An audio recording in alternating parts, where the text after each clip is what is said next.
Today's sponsors, Strong Coffee Company. Go to strongcoffeecompany.com, use the promo code ATI Wrestling, and receive 20% off. This is healthy coffee that will help you stay awake and have energy. Go check them out at strongcoffeecompany.com.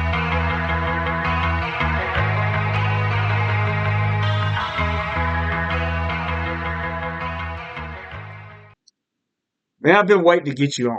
And there's a reason why I've been waiting to get you on. I And, can and only you may imagine. know where I'm going with this. I don't know if it was the first time you saw me, but it was like probably one of the first times I saw you in person. Okay, Yeah. I've seen your Facebook. What was your thoughts when my music hit? I came out and I looked dead at Tommy and I said, "What are you doing here? Did you have to come see what a real wrestling show looked like?" What was your thoughts? Because your face, man, told the whole story. I was like, oh shit. Because by that point, what was it? This was had been like August, September of like 2023. Yes, somewhere around in that So, area. so I was like roughly like 5 to 6 months in training over at Diamond at that point. And I've already kind of heard a lot of the hoopla between between AWA and Diamond. So I was just like, so then when we went to the show, I didn't think nothing of it. And then as soon as you hit that line, I was like, oh fuck. I'm just gonna be honest with you. As soon as I knew Tommy was in the building, because I liked screwing with Tommy. I like fucking with Tommy. I didn't care, you Yeah. know. Uh, and as soon as I seen him in the building, I knew I had to go for it. But I'm sure you saw during the night that I came up to him. You know, Yeah. there wasn't no hostility, and it was just you know, it was fun. Yeah. But your eyes, man. Do you remember WrestleMania 30 when Undertaker got pinned by Yeah. Brock Lesnar and the dude that was on his eyes got so big? Remember, he Yeah. got Like, famous for that. Even though he even said he didn't care, but his eyes got that big. That's how, yeah. yeah, that's how big them eyes was. It was lit up. I was like, I need to get a picture of that and give it to him because that was great. It was awesome. Who else was with you there that night? The Uh, Irishman, wasn't it? no, Liam wasn't with me. I think it was just me, Jackie Shadows, and Tommy. We all Okay, came yeah, over together. Jackie Shadows. I don't know if I've ever met Jackie, so Uh, I can't remember. I've been gone for 9 months. I'm like yeah. suffering from wrestling Alzheimer's and stuff like that. So while we jumped in, we had a little fun thing there, but let's jump into it. Like, when did you get started? What made you want to get started in wrestling? Like, really, what pushed you? So like as cliche as it sounds, like pro wrestling's been something I've thought about doing since I was a kid. It's always been something I wanted to do, but just seemed like this unattainable thing that just like wasn't possible, couldn't be reached. Because back back when I lived in Maryland, that's where I'm originally from. The closest wrestling place towards me was 3 hours out in Joppa, MCW. That still runs to this day. Yeah. So it just seemed like this unattainable thing that just it was a dream that just wasn't reachable. So it was whatever. And then life came on, and then next thing I know, I'm at work one day, and these two customers, regulars of mine, they just started talking about diamond at the time and the diamond mine and all that stuff. And I was like, really? That's like local around here? Like and when I first came down here, I started looking, and I couldn't find nothing. I think the only thing I may have saw was AWF shows that were running in Sims back then. But other than that, that was I had no like inkling that there was any indie wrestling happening in this area.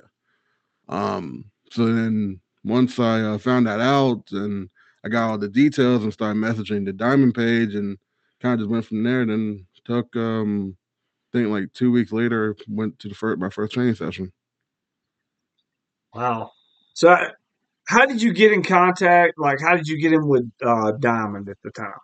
It was as simple as just shooting them a message on their Facebook page and then going from there. I think they were running a show the Friday before or the Saturday before at the temple at the time, and but I couldn't make it because of work. But then I managed to get over to that training day that Sunday, and then I remember I'll never forget the first day because um Manny Street, if anyone don't know, like really built dude, big bushy hair, fucking Oh, sweetheart. we know Manny. Um, big booty meat. Anyways, I'll never forget like my first like impression of him because he was one that like showed me a collar elbow tie up, a headlock, and the only thing that ran through my head when he put me in the headlock was this man is sweaty. He is so fucking sweaty.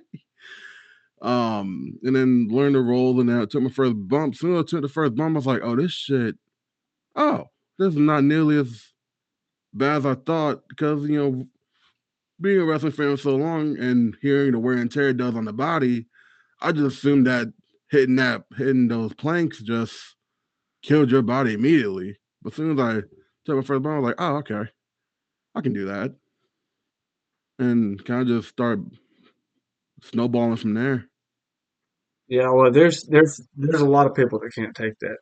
Uh, but I'll say this, man. Like you said, you were from Maryland. Yeah. What part of Maryland were you from? The Eastern Shore side. So I was born in Baltimore area and grew up around there a little bit, but then I moved on the Eastern Shore side, which is like if if you're a local from around there, the probably thing you would know Ocean City, Salisbury, Cambridge, close around that area. I lived right on the borderline between Maryland and Virginia. So I lived in a little city called Pocomoke, where like if you went through the highway, you'd blink and miss it. It was so small. Um, Well, I mean, then you felt right at home when you come to Alabama because that's what it is in every city here. I mean, you go yeah, through a red light. I'm gonna say, but Mobile is like slightly bigger, so like it's like a big small town. It's weird. It really is. And I grew up in Mobile. You know, Mm, I live in Meridian now, and but I grew up in Mobile. I actually went to Mobile Christian back in the day, and mm. um, yeah, you're saying, oh, he went to a Christian school, really? But anyway, yeah, it was. But I mean, I'm talking like we're talking 2000, 2001 when I went to school there or whatever. It was way back in the day. But being in Maryland, this is another thing. This is the reason I brought up Maryland. It's one of Mm. the most famous TV shows ever in the history of TV. One of my favorite shows, as a matter of fact. I've been on the film set with several of these actors that was on this TV show. But can you name that TV show? Because I know you're not as old as I Ooh. Oh man, that put me on the spot. am. They had ah, crab crackers, and I want to ask about that. Is that a real thing in Maryland? what crabs? No, crab crackers. Crab crackers. It's like chips, but it was I feel like that's called. a thing. That sounds like a thing. That It was sounds like accurate. I was like crab crackers. But anyway, the name of the show was on HBO, hmm or the name of the show. The show was on HBO. Does that give you a hint of anything? Was it Boardwalk? Boardwalk No, not Empire? Boardwalk. It's an old show. Older show? It was probably all right. It was in between like The Sopranos and Oz, or no, it was after The Sopranos and Oz started. It was Okay. like their third biggest show. They're number three, Oh. Yeah, it's not Boardwalk. and it was based in Maryland. Like the dudes that wrote the show were from Maryland, like Baltimore. mm, They wrote this off true stories, like basically, and it was done. shit. I actually don't. I You don't. want me to tell you Yeah, go ahead. The Wire? Fucking A. Oh my God. I haven't watched that show in fucking ages. You Jesus know, Christ. I love that show, but season one with Barksdale, Avon Barksdale, Yeah, Stranger. That was it. Season two kind of threw me off because they went to the dock. I in time I enjoyed that. At the time when I first saw it, I was like, "Man, you took me away from Stringer Bell and Avon Barksdale for this," and then it yeah, turned interesting. Then we got back on track for season three, um, and I just thought that was one of my favorite shows. Like I rank it this way: Oz, The Sopranos, The Wire. Those are my three most favorite movies of all time. I mean, TV shows of all time. yeah. Yeah, those are that's a pretty good list because like for me, when I was growing up, my my mom was like very like she was very like off and on with like something because she was a very religious woman. God bless her. And but she was so into like horror and sci-fi stuff and whatnot. So we'd be sitting there Sunday night watching True Blood Not or True Blood. she loves some True Blood, man. The Charmed Ones, uh, and some other shows like I was played into those kind of things. I remember watching Boardwalk. I remember watching The Sopranos. She loved The Sopranos. You even got the little DVD box set of it. I do too. I mean, The Sopranos to me is one of the greatest collections of television ever. I mean, I love The Sopranos. I also thought Oz was groundbreaking. It come before Yeah, The Sopranos. That was groundbreaking. I mean, when did you see a TV show explore the world of prison? The way it yeah. did. I was like, I think the first TV show doing that at the time. Yeah, I mean, it Now, was it was groundbreaking. yeah, like now there's like a whole bunch of them now, but people forget that Oz Yeah, kind of really started that. and the thing with Oz was it's kind of like wrestling. The story, everything just kind of captivated you. It brought you in. Like when I was growing up in the '90s, it was wrestling. It was Oz. It was The Sopranos. It was stuff like that. No, well, Oz and The Sopranos in the late '90s. But it was storytelling. It was everything that just kind of drug you in, Yeah, and it was like real and gritty. It wasn't like you watch some shows and you're like, okay, this has got a cool look to it, but it doesn't look real and gritty. Like Oz, Sopranos, The Wire, that looked real. That looked gritty. It was yeah. awesome. So now that you talked about horror films, like when I was little, my mother and my sister loved watching Friday the 13th, Freddy Krueger, all that. What are some of your favorite horror shows, movies, whatever? And Mm. how was the birth of Ryan Razors? That's a loaded question because when it comes down to the movies aspect, like I'm a Friday the 13th guy, I'm a Halloween guy, not a big fan of those terrible reboots to Halloween. Um, but the first two were always like they are hands down, in my opinion, the best ones. Same with the Friday the 13th. Like once they started doing like the weird like Jason X where he goes into the space and stuff like that. Even though like watching that stuff now, maybe with like, a joint in my hand, that's the greatest thing ever. But but watching it as a kid, it was just like it just kind of just like why? Yeah. um Well, Jason X, I can remember watching Jason X. I think it come out in 2001 or something. yeah, somewhere in that ballpark. I remember watching that, and I watched it one time. Okay, and I was Mm. like, man, that was a good Jason movie. And now I go back and watch it, and I'm like, what the fuck were they thinking? Like, I must have been even I was 18 when that movie come out, and I'm sitting Yeah. here going, like now I'm 41, and I'm just thinking like, what the fuck were they doing with that shit? And these are all movies that like I was watching super. I shouldn't have been watching a lot of stuff when I was younger, but Well, Uh, my sister is younger than me, and she was yeah. watching horror movies in the '90s. So let's put it this way: I was 7 years old in '91. My mom and my sister was watching Jason Takes Manhattan or whatever he does in Manhattan. And so if I'm 7 and she's 3 years younger than me, she's 4 and she's loving this shit. I'm just like, and that's what she grew up watching was Halloween was her favorite series. That's my wife's favorite series. Mm. Then it's Friday the 13th.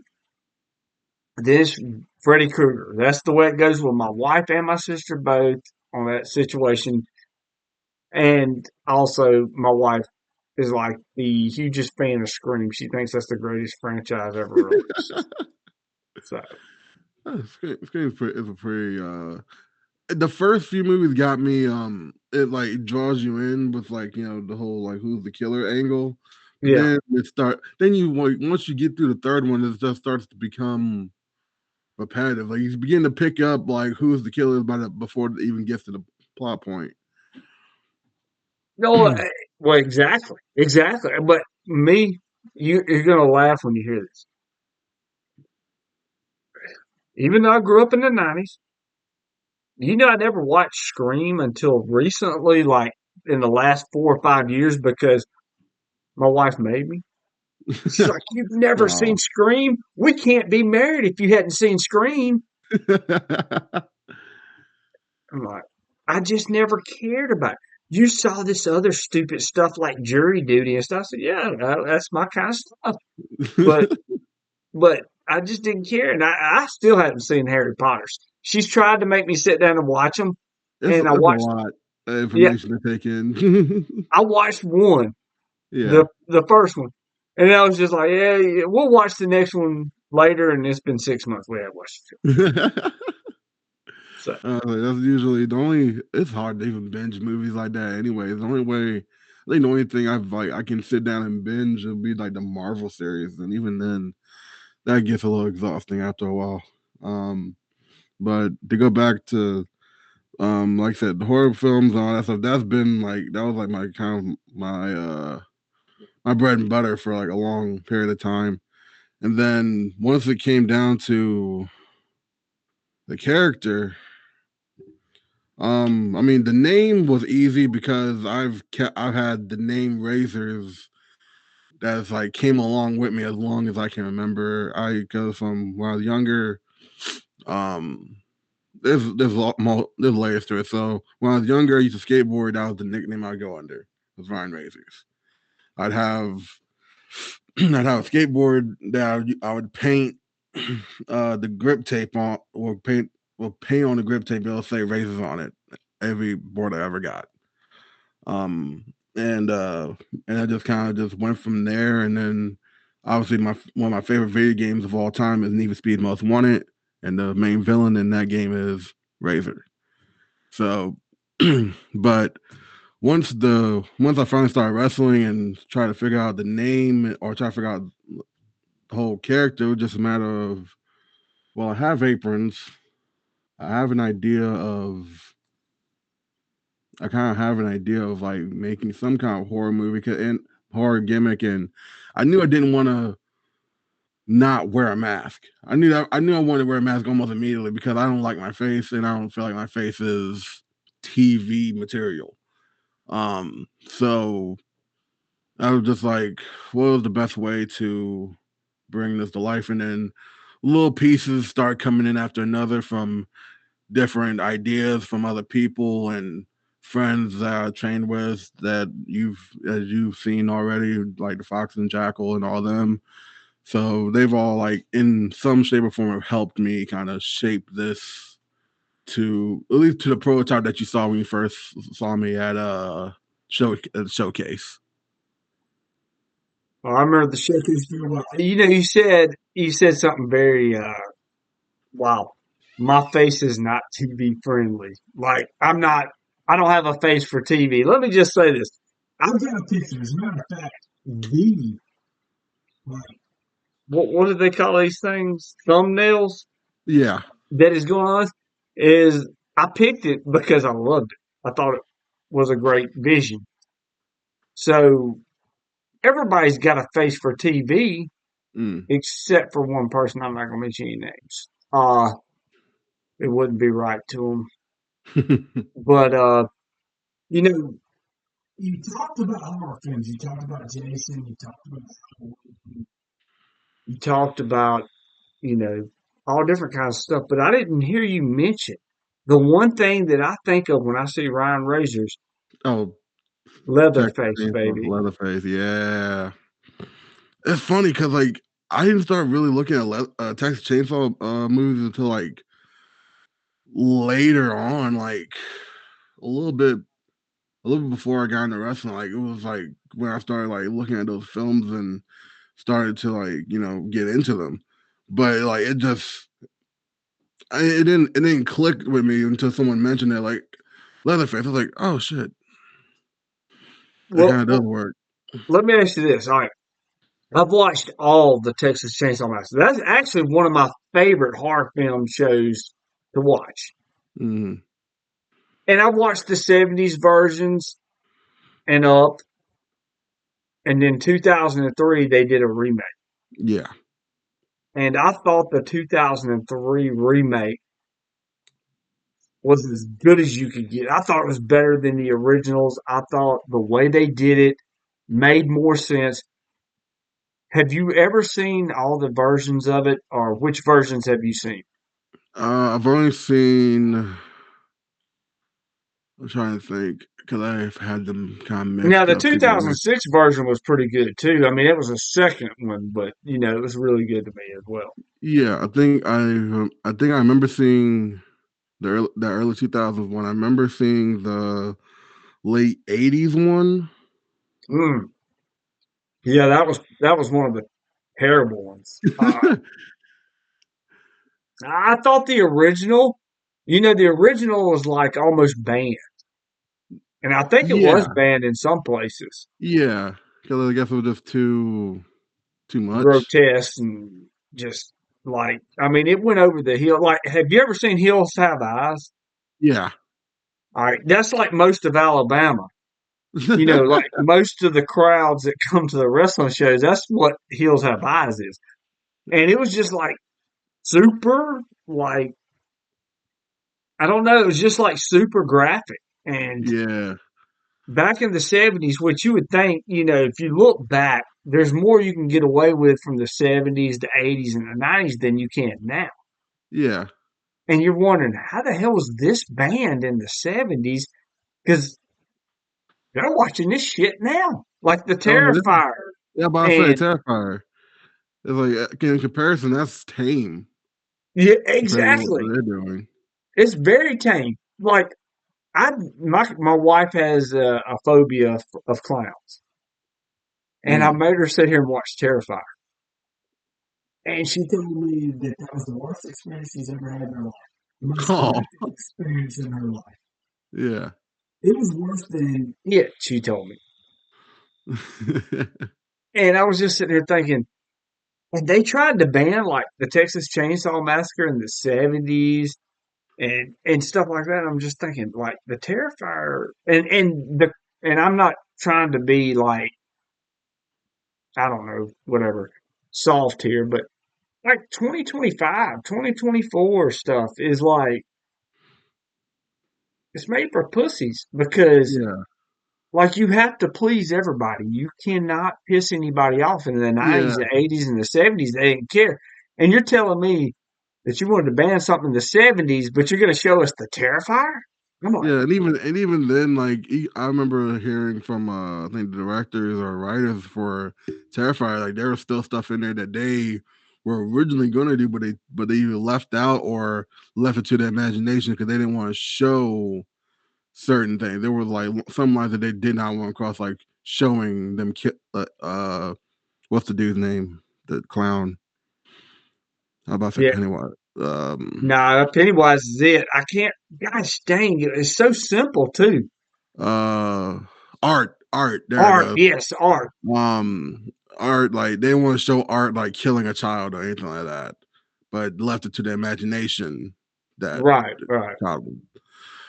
So there's technically still limitations to a degree, but even then, it's just the lines feel like it's just keeps going further and further to whoever. At this Right. point, fuck it.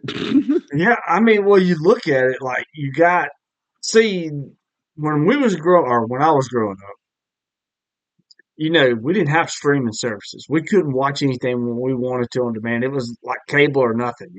Yeah, Now you got so many streaming services, you can stream whatever you want. And it's like, it just seems to me, and I may be wrong on this, but the quality is just not there as like it used to be in the 90s or the 80s. no. And did you ever watch any like original like 70s grindhouse horror films? Mm,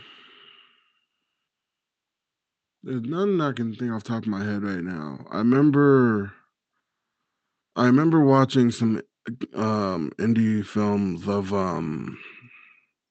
a lot of them were like, from what I can remember, just like a lot of like cabin in the woods, kind of just Yeah, that cabin in the woods, man, that was twisty. Like I, I was watching it, and I mean, like I saw the previews, and I was just like, yeah, I gotta see this shit. And then I watched it, and mhm. I'm just like, man, did I need shrooms to really like to realize what was going on in this? What Yeah, was the deal? yeah. So like if those kind of movies were kind of like I'd watch them and yeah, it was like there was just like a certain element about that time period of movies coming out and just I feel like I don't know what it is about this time period where like they're either trying to push the envelope or they're just trying not or they're trying to draw back too much. Right, right, yeah. I mean, well, I think they blur the lines so much now that they're like, well, we're going to be kitty gloves with this, but we're going to go all out with that. And then at the end, you're like, why didn't you just go all out with everything? Right. So we talked horror films. We talked how you got into wrestling. I want to know, like, what year did you start watching wrestling? And like, who, Ooh. who was some of your, who was somebody that caught your eye that was like your inspiration and that you enjoyed watching? The immediate answer would be the Hardy Boys. The Of course. very first match I saw was Hardy's Edge and Christian tag ladder match. I don't remember how old I was, but I remember it was on a 99. VCR. I know I was 17 or no, Yeah, 16, 16, 16. yeah. I think I was like probably like one. Because I just turned 27. So I was about um, to say you had to have been born in about either between 2002, 98 and 2002. I was yeah, thinking, 98. yeah, And I remember, just the overall between the aesthetic, just the darker aesthetics of, how they looked and then what they were doing, just, that kind of car crash looking just crazy Crash spots and TV, whatnot. baby. And it just caught my eye. Then fast forward, I think maybe not even a couple months later, Taker, Mankind, Hell in a Cell, and how they pushed the envelope of that match, and golly, and then just looking at the Undertaker, just and how he looked and that whole aesthetic he had. It those were the things that drew me in and locked me in, and then obviously the Austins and Rocks and you know Triple H's and Kurt Angles. Those uh kept me like consistently uh tuned in as well. Oh yeah, man. I mean, like when I was growing up, I grew up in the 80s era. I think the first actual WrestleMania I saw was like WrestleMania 4. Mm. That I mean, I've watched all the WrestleManias, of course, but WrestleMania 4 was the youngest I remember with the tournament. Macho Man, Ted DiBiase, I thought was the greatest thing. But my favorite wrestler growing up was Rick Rude. I loved Rick Rude. I loved Mr. Perfect. I loved Million Dollar Man Ted DiBiase. Those were kind of the guys I enjoyed. Once we got into the 90s, of course, Stone Cold fan, Shawn Michaels was one of my biggest. I was the biggest fan of Shawn Michaels. The Hardy Boys were, I was favorites with the Hardy Boys. And you brought up the tag team match. I remember watching that pay per view live with Edge and Christian, the Hardys Mm, ladder match. I think it was No Mercy. No Mercy, Gunda Arena, Cleveland, Ohio. Unbelievable. Unbelievable. They were fighting for the services of Terry Runnels at the time. Yeah. And I just remember those being the fondest moments in wrestling. I do. So now we've established that. We established how Ryan Razors was born, kind of the horror character stuff. Where did you get that pig head? Oh man, let me see. Let me see if I can grab it real quick. Yeah, This is grab it because I remember, like we was talking about Texas Chainsaw Massacre. One of the things I remember in the remake was the pig head, in the little refrigerator deal there that was showing. There it is. There it is. Look at that. Love it. Love it. okay. And Wait the for picture that we're gonna do with the thumbnail has got you holding that. it. uh, yeah, this whole thing. This was put to. I mean, I had the idea in my head for a very long time of me the idea of me walking out with a pig head, and eventually I'm gonna get to a point where smoke comes out of it, and kind of similar to Wyndham Rotunda or Bray Wyatt, because he's like one of my biggest Uh, inspirations. he's one of the last of the greats. Yeah, absolutely. And having having that an idea like that kind of just create more lore, draw people more in than just another guy walking to the ring. So Exactly. You got to look at the entertainment value of everything. yeah, We look at it, and when you want to do it, you want to do it the best you can, and the entertainment value is what brings it out. All right, so we're going to get close to wrapping up here in a minute, and I'll let you, speak your mind. I'm going to mention several names. I've been doing this at several shows here on Indy LimeLight with the with Ryan Razors here. So I'm going to mention a few names. mm. You just you can say what you want to say about them, or if you don't want to say nothing about them, you just say no comment, and we'll move on to the next one. All right. So, so we're going to start with Vladimir Thor. um, man, there's a Look, before you start, you know mine and his relationship, yeah. and you know how that is. Speak your mind. Koloff is a interesting cat. Um, and that's his.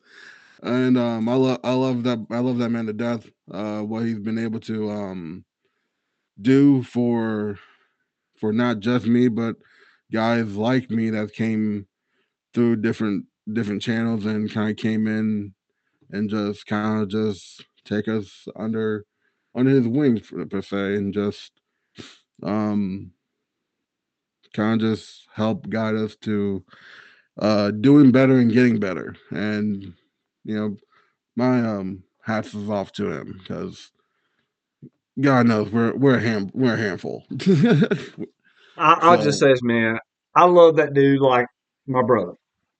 You yeah, know, and I mean, how me and him have been around each other.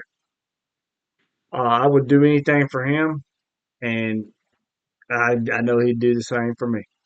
And if there's a lot of reason that the brilliant one is in independent wrestling, and he's got a lot of reason to do it. He gave me opportunities, and I just tried to fulfill them.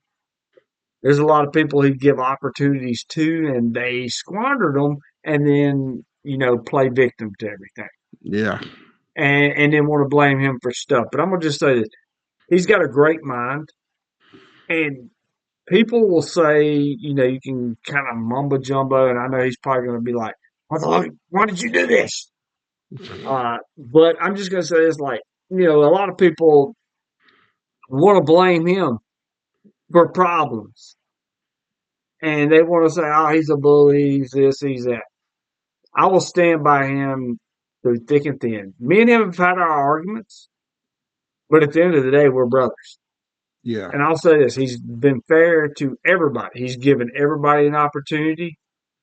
The problem is that you don't know what to do with that opportunity, so you blame him for Yeah. it. You're giving chicken shit and you can't turn it into chicken salad. That's what you do. When your hands are tied, you give them the best you can give them, and people still just want to play victims and blame everybody but themselves for the problem. Yeah. And but there's nothing that can say as far as it goes to me with Koloff. We've been up and down the roads, and like I said, I look at him as a brother, and he's given me a lot of opportunities in what I've gotten to do. Yeah. I would say for me, he's been practically like one of my biggest mentors right now. Especially like for me specifically because he was the only person around here, other than when I started talking to Nightmare, that I could relate to in the sense of working my size and working that kind of style because he used to be that's my size. And that's also just an example. That's also like a working example of like he used to look like this, and now he looks like how he looks now. That's like a good reminder that it's not impossible for me. So, um, yeah, man. Like I can't say enough good things about him for me. Well, you talk about Nightmare. That's another one. I got a lot of respect for, and I've been up and down the roads with, and been around pretty much since I got into business, and love him like a brother too. And I'm just going to say, with with Koloff, with Jeremiah, I've only got just one thing to say, and that's Ozempic is a hell of a drug. I mean, COVID hit, Jeremiah loses 200 pounds. Damn, Ozempic becomes a thing. Koloff lose 200 pounds. I mean, it's just a hell of a drug. I mean, that's all there is to it. That's I gotta all I get can say smartened about up. that. I gotta get smartened up on that one. But we'll move on to my next person. Now I'm gonna make this a little bit tougher on us, All right. just a little bit. Kimber Fox. Ooh. Okay. Um. She's like she's like big sis, little sis kind of like energy for me. We we've been training together since well for me since I first started. She's been there since I first started. I think she started like her and her husband started I think maybe like a few months before me. But she's practically like another family member for me. We've been up and down the road a few times and trained together. We have a funny ass story from training where I accidentally smacked her. It's like super odd contact, but just like we were training and the uppercut I hit, it's like my bread and butter. Yeah, And then I remember one time we were just training and next thing I know, I see I'm trying to close distance and I just full palm and we just looked at each other in this shocked face like, oh shit. And yeah, it was funny at the time, but I love her and her husband to death. They really help been a support system for me and happy to see that they are continuing doing what they do and thriving. Man, I would just say this. I think the world of Kimber and Dasher, they're great. You know, I went to bat for them, and I mean, I'm not trying to say this for any clout, I'm not trying to say this for anything, but I did push them at several promotions because I believed in them. Yeah. I put your name out there, believed in you. The thing is like when you see talent, and I've always, every time I've taken the look at Asher and Kimber, I just love the look, the feel. Then I got to know them, and it's just like it all comes together. And I've enjoyed the time that I've been around them. I enjoyed the times that getting to see them flourish, getting to see them go places, and same with you. You know, we've we've shared the locker room several times, and I'm gonna bring up the third person now before we get into the real hard stuff. The brilliant one. What was your thoughts? And I want your honest thoughts because you're not gonna hurt my feelings. But I Yeah. want your honest thoughts from the second that you heard about my name before you even met me, Yeah. even before you came to the show that night, and then after you met me and up until now. For me, I'm trying to remember because, like I said, when I come from Diamond, I heard a lot of hoopla of the drama between AWA and DCW, which now knowing that really just spawns from one promoter doing Doing dumb that. shit to the other. Yeah. That's what it is. Um, but I really didn't like have like a real like opinion of anyone because my thing is that like you can say whoever and whatever they did to whoever until I meet you in person and see what kind of person you are and the vibe like you give off, you're gonna have a clean slate for me.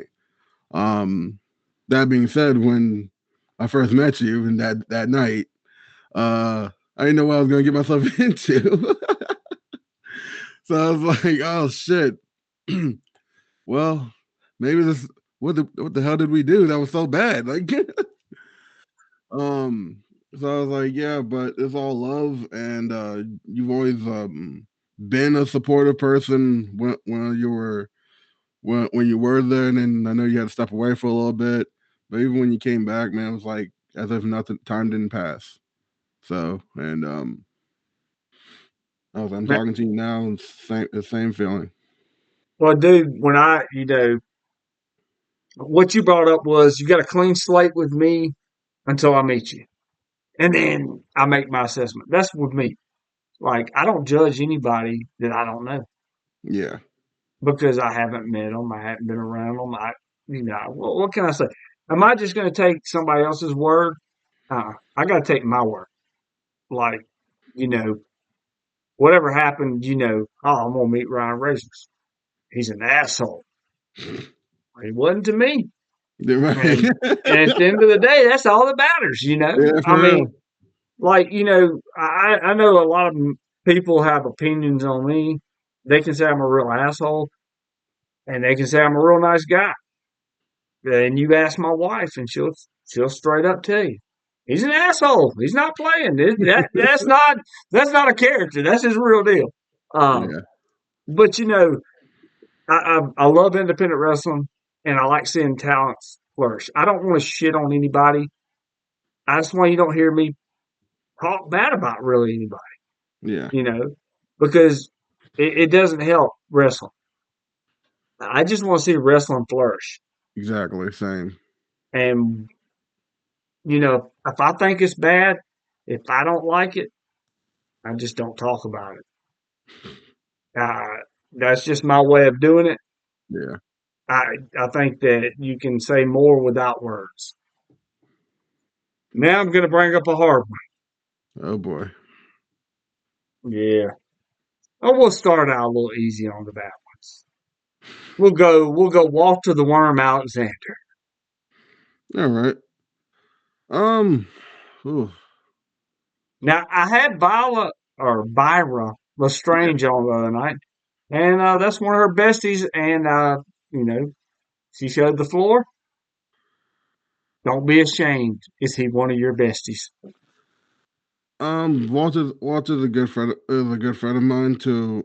I've known him, like I said, as long as I've been training. Basically, uh, he's always seemed, at least to me, he's always seemed to be really chill, respectful, and for lack of a better term, trying to think of the right word. I guess for lack of a better term, not down to earth, but he always seemed real with me, Yeah, for he's lack of not a on Earth. I can tell you that now. better. He's always been real with me, and I've always been real with him. We've had conversations where I've been brutally honest with him, and vice versa. So there's nothing that like that I have said to someone else that I haven't said to him, and probably vice versa. Um, so uh, yeah, he's chilling my books. Um, yeah. Well, that's a good deal. We'll move on to the harder one. One that, yeah, you know, you'll stick up for. When you brought up Walter, though, when you Mm. brought up Walter, oh, well, never mind. We'll move on. But anyway, Brent Ladner. Ooh, Brent is such an interesting caricature.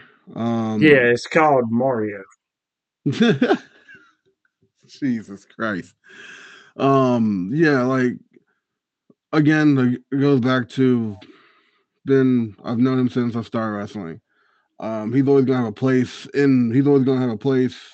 in my mind and in my heart for the fact that without him I wouldn't have gotten the start anywhere.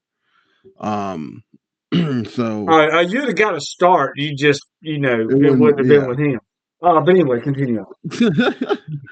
So with that, it's always been cordial, it's always been respectful. He's never personally screwed me out of anything. Well, let's hope not. uh and he's never like personally done anything per se wrong to me, at least not in my opinion. The chaoticness and the hecticness of the shows and all that stuff, that's a whole other can of worms. But overall, as a person and as a friend, he's never stirred me in a bad direction. Fair enough. Fair enough. I can say the same. But I got two more people. Make this next one short like his dick. Tommy Wedgen.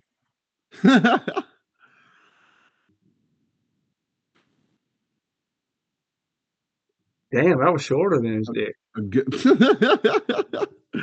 uh, a good friend. Well, you had to think about that a long time to say good friend, didn't you? I mean, my God, I would have said like you said, look at me and say, "Hey, Brandon, Vladimir Cole, good friend." I say, "Hey, Ryan, Tommy Wedgen, I need a second.